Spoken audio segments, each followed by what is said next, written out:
paralar.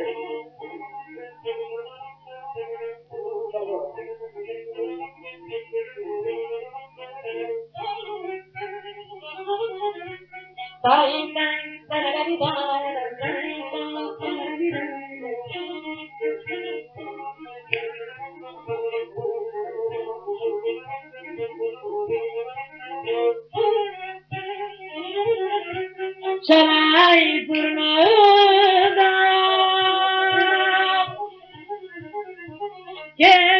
geçir saray durmadan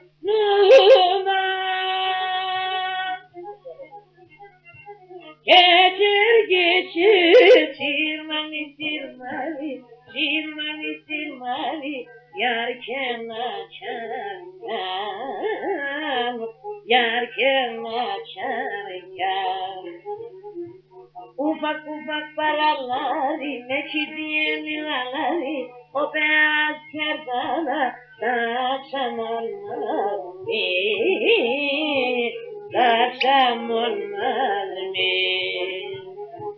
Saydan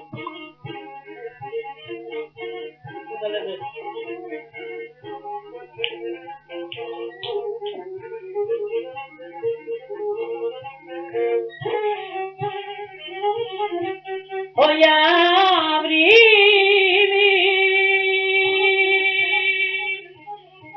ne güzel dilir var o yavrimi ne güzel dilir al yanakları var ale gözleri var ben dayanamıyorum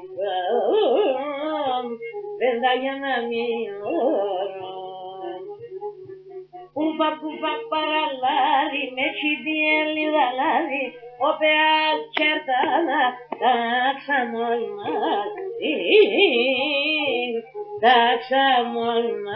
mı? Oğlum bir tane şişeler meydanı döndür filcana ver